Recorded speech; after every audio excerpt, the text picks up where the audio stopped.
Hai Healthymed, selamat berjumpa dalam program HealthPod yang disiarkan dari Klinik Universitas Terbuka yang berada di Jalan Pondok Cabe Raya, Tangerang Selatan. Nah, Healthymed bisa menyimak siaran program HealthPod ini melalui channel YouTube Klinik UT atau bisa juga menyaksikan melalui Instagram Klinik UT. Dan jangan lupa untuk follow, subscribe, like, and share ya.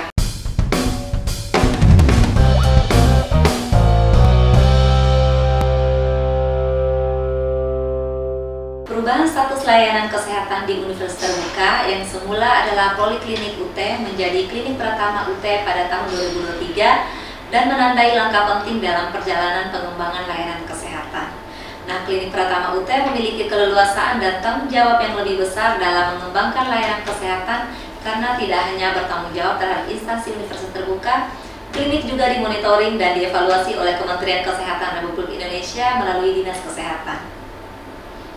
Dengan memberikan pelayanan kesehatan umum, gigi, tindakan medis lainnya, serta penyediaan fasilitas kesehatan seperti ambulans, klinik berupaya untuk dapat melayani kesehatan masyarakat sekitar, pegawai beserta keluarga dan mahasiswa Universitas Terbuka.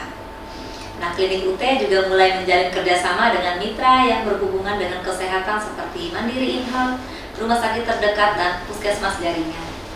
Nah, Healthymed program kali ini adalah series pertama dan perdana dari HealthPod Klinik UT yang akan membahas tentang rahasia gizi seimbang anti gagal. Sangat menarik sekali ya topik kita hari ini.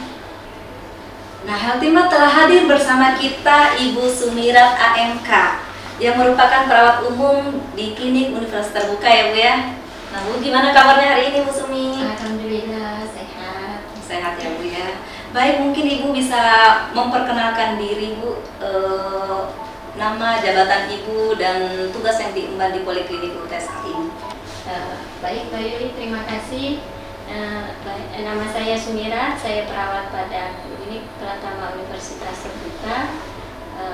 Tugas dan yang diemban saat ini adalah memberikan pelayanan pasien rawat jalan, pelayanan pemeriksaan laboratorium, pelayanan tindakan medis, serta ikut serta dalam pelayanan kesehatan di kegiatan Universitas Terbuka. Baik Healthymed, kita langsung saja ke pertanyaan seputar rahasia gizi seimbang anti gagal. Nah, gizi seimbang itu menjadi fondasi utama ya Bu ya untuk menjaga kesehatan tubuh kita. Nah, menurut Ibu Sumi, apa sih itu gizi seimbang dan mengapa penting untuk kesehatan kita? Baik, jadi gizi seimbang itu adalah pola makan yang mengandung zat gizi yang dibutuhkan oleh tubuh kita. Terus, kenapa zat gizi seimbang itu penting? Yaitu untuk menjaga kesehatan tubuh, pertumbuhan yang sempurna, dan supaya aktivitas sehari-hari berjalan dengan optimal. Baik Ibu Sumi, jadi gizi seimbang itu adalah kunci untuk menjaga kesehatan tubuh kita secara optimal ya Bu ya. Apa saja sih Bu yang menjadi komponen utama dalam gizi seimbang yang harus kita perhatikan setiap hari? Komponen gizi seimbang itu biasanya kita mengacu pada pedoman gizi seimbang dari Kementerian Kesehatan. Yang pertama itu konsumsi aneka ragam makanan pokok, bisa dari singkong, nasi merah, terus dari gandum. Terus yang kedua, mengkonsumsi lauk pauk yang mengandung protein tinggi. Jadi bisa ikan, daging, terus diganti sama tahu tempe. Yang ketiga, batasi konsumsi makanan manis, asin, dan berlemak. Jadi konsumsi minum manis, makanan manis. Jadi kalau sudah kita minum teh manis, jadi jangan ditemani dengan donat. Itu nanti makin manis saya. Iya. Ya, selanjutnya dibiasakan untuk sarapan di pagi hari. Jadi sarapan di pagi hari itu baik untuk energi kita untuk beraktivitas sehari-hari. Ya, jadi kalau kita sarapan supaya kita dapat energi untuk kita beraktivitas. Nah, selanjutnya minum cukup air putih. Jadi asupan air putih itu penting. Jadi kalau kita kurang minum nanti kurang berkonsentrasi.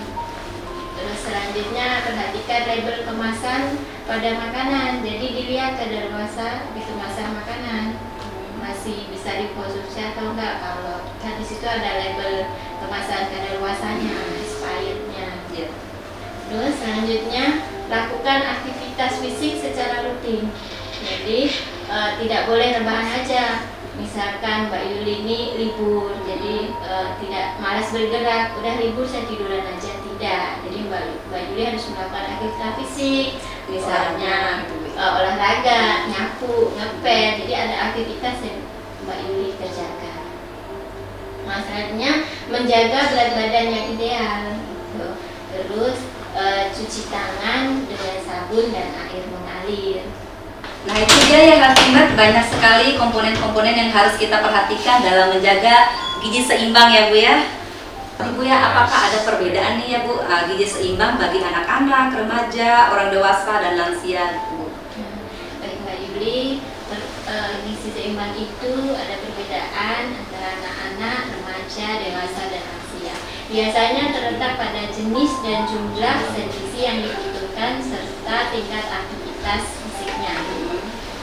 Pada anak-anak biasa membutuhkan nutrisi yang bervariasi tergantung usia dan tingkat aktivitas fisiknya. Terus kebutuhan energi, vitamin, dan mineral meningkat seiring bertambahnya usia. Sedangkan pada remaja, untuk remaja menerapkan prinsip pangan beraneka ragam, aktivitas fisik, berperilaku hidup bersih, dan menjaga berat badan ideal. Sedangkan pada dewasa, kebutuhan protein, vitamin, mineral, karbohidrat, dan lemak sama dengan anak-anak. Sedangkan pada lansia, kebutuhan kalori menurun karena aktivitas fisik yang berkurang. Jadi pada lansia kalau sudah aktivitas dulu misalnya sudah tidak bekerja atau pekerjaannya berkurang gitu. Jadi kalau yang sudah tidak bekerja aktivitasnya akan berkurang. Jadi kalori yang dibutuhkan berkurang karena geraknya berkurang. Terus bisa juga kebutuhan vitamin dan mineralnya lebih banyak karena untuk memperbaiki jaringan dan sel-sel. Jadi kalau sudah ini kembali lagi ke anak-anak, jadi membutuhkan vitamin dan mineral untuk pertumbuhan jaringan dan sel-selnya. Konsumsi makanan tinggi nutrisi dengan jumlah kalori yang sesuai. Jadi nasi biasanya bertambahnya usia, apalagi lansia, konsumsi makanan kalorinya seperti nasi dia akan berkurang dengan sendirinya. Jadi yang biasa makannya 2 centong jadi 1 centong. Terus biasanya pilih makanan rendah kolesterol dan lemak. Jadi tidak boleh makan daging ayam yang ada lemaknya yang berkulit. Jadi sebaiknya daging ayamnya yang dimakan, bukan yang ada kulitnya seperti sayap ada kulitnya. Jadi sebaiknya dihindari. Terus batasi konsumsi gula dan garam. Jadi yang biasa minum teh setiap hari itu dikurangi. Terus tidak boleh makan asin terlalu berlebih. Jadi kalau sudah di makanan ikan goreng, jadi tidak boleh makan cemilan seperti peyek, terus tempe goreng gitu. Jadi cukup untuk lauk saja. Jadi untuk cemilannya bisa dirubah dengan buah. Nah, juga jangan lupa tetap beraktivitas fisik gitu. Jadi walaupun sudah lansia terus cuma duduk aja bukan. Jadi mencari aktivitas fisik seperti berkebun atau jalan hobi santai, dia atau jalan-jalan gitu. Seperti itu Mbak Yuli. Jadi kebutuhan gizi seimbang itu berbeda ya Bu ya pada setiap individu, mulai dari anak-anak sampai lansia Bu ya. Iya. Nah Bu Sumi, kita sering dengar nih piring makan seimbang. Nah apa sih yang dimaksud dengan piring makan seimbang dan bagaimana cara kita menerapkannya? Piring makan seimbang. Piring makan seimbang itu piring yang berisi berbagai macam makanan dalam jumlah dan porsi yang sesuai dengan kebutuhan tubuh. Biasanya menggunakan dengan slogan isi piringku. Nah, maksud dari isi piringku itu setengah dari isi piring itu diisi dengan makanan pokok dan lauk pauk, setengah lagi diisi dengan buah dan sayur. Jadi kita juga nggak boleh ya Bu ya makan yang berlebihan, misalnya nasinya terlalu banyak atau lauknya juga terlalu banyak. Ternyata sangat susah ya Bu ya dalam menjaga pola makan seimbang dan banyak sekali tantangannya. Nah bagaimana sih Bu cara mengatasinya? Ya, biasanya tantangan yang dihadapi itu biasanya kurang pengetahuan, maksudnya belum tahu pentingnya gizi seimbang itu, terus terus kurang waktu, jadi yang sibuk nggak masak, jadi makanan cepat saji, terus biaya mahal, buah-buah tertentu, daging yang tidak berlemak biasanya mahal gitu. Godaan makanan tidak sehat, jadi yang makanan cepat saji tadi itu makanan tidak sehat, terus ditambah lagi sulit menahan diri, jadi pengen nyoba makanan yang baru gitu. Terus kurang konsisten, jadi biasa makanan kalau sukanya kentang-kentang terus gitu. Jadi cara mengatasinya itu biasanya membuat menu mingguan yang mencakup berbagai jenis makanan sehat. Biasanya di daftar. Jadi bisa dibuatkan jadwal Bu ya, misalnya hari Senin sampai hari Minggu tuh menunya apa saja. Ya, dalam menu mingguan. Terus memasak sendiri, jadi memasak sendiri itu lebih sehat ya Bu ya, lebih sehat gitu. Memilih alternatif yang lebih murah, jadi mau makan daging bisa dirubah ke makan ikan gitu. Terus membatasi penggunaan kartu kredit, jadi kalau nggak pakai kartu kredit dibatasi, jadi kita nggak banyak belanja gitu. Mengisi waktu dengan aktivitas fisik atau hobi yang bermanfaat. Jadi Mbak Yuli hobinya masak, jadi memasak agak banyak, jadi misalnya bikin ayam ungkep bisa dimakan nanti di hari Senin, terus disimpan, atau Mbak Yuli mau makan lagi nanti di hari Rebo bisa dikali goreng aja boleh ya. Lagi. Terus menggunakan jasa catering yang menu sehat, jadi kalau tidak sempat bisa menggunakan jasa catering tapi yang menggunakan menu sehat seperti yang nasi merah dan lauknya ikan gitu. Memilih brand yang fokus pada makanan dan minuman yang telah memiliki standar asupan gizi sesuai kebutuhan. Jadi brand-brand yang sudah memiliki standar asupan gizi sesuai kebutuhan. Baik Bu Sumi. Jadi kurangnya pengetahuan dan aktivitas yang sangat padat juga mempengaruhi dalam mengonsumsi gizi seimbang ya Bu. Jadi dengan menjaga gizi seimbang juga dapat mengurangi resiko penyakit kronis seperti diabetes, hipertensi, dengan mengurangi makanan yang mengandung gula dan garam mungkin Bu ya. Betul Mbak Yuli, dengan menjaga gizi seimbang itu bisa mengurangi resiko penyakit kronis seperti diabetes dan hipertensi. Diabetes salah satunya adalah karena kadar gula berlebih. Jadi dengan mengurangi konsumsi gula akan mengurangi resiko kita untuk tidak terkena penyakit diabetes. Mengurangi konsumsi garam itu juga mengurangi resiko penyakit hipertensi, karena hipertensi itu adalah kelebihan konsumsi garam, dan juga kita harus menerapkan gaya hidup sehat. Nah ya Bu ya, setelah kita sudah menjaga pola makan seimbang dan melakukan berbagai macam aktivitas fisik, apakah kita juga perlu mengkonsumsi vitamin atau suplemen gitu Bu ya? Dan suplemen apa sih yang bisa direkomendasikan gitu Bu, agar tetap menjaga pola makan seimbang? Jadi begini Mbak Yuli, walaupun kita sudah menjaga pola makan gizi seimbang, kita harus tahu dulu manfaat dari suplemen itu. Gitu. Dan manfaat suplemen itu untuk meningkatkan atau menjaga kesehatan secara keseluruhan.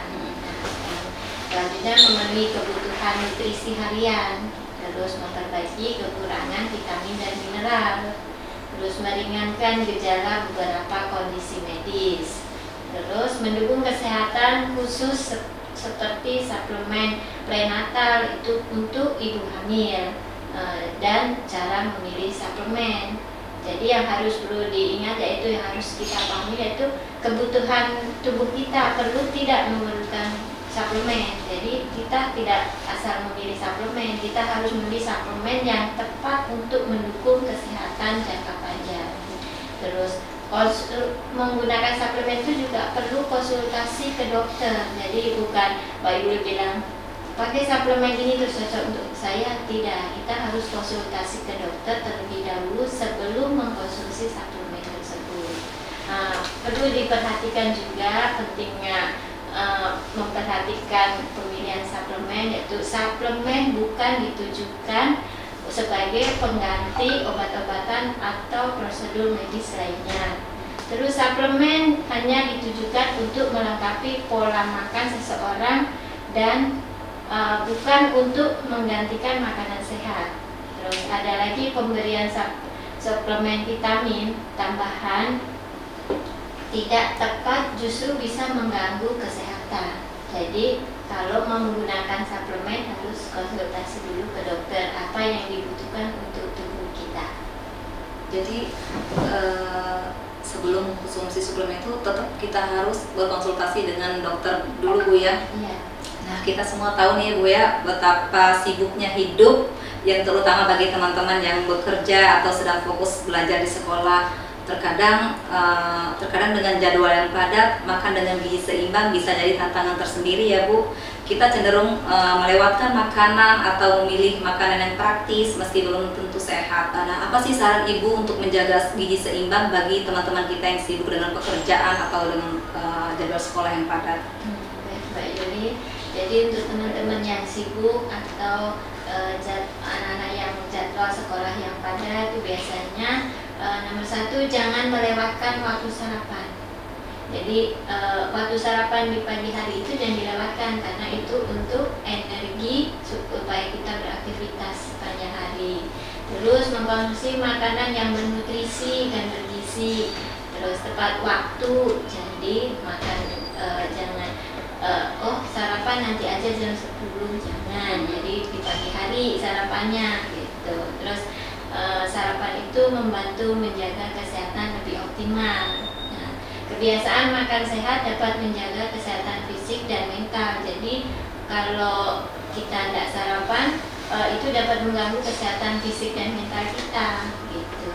Jadi misalnya Mbak Yuli belum sarapan gitu kan, itu nanti oksigen kotanya berkurang karena pencernaannya terganggu nih karena lapar gitu, jadi pusing. Nah, terus kalau pusing kan agak nggak enak nih gitu. Kurang fokus juga Bu Iya, kurang fokus. Terus menghindari konsumsi kopi terlalu banyak. Jadi minum kopi boleh, tapi tidak boleh berlebihan gitu.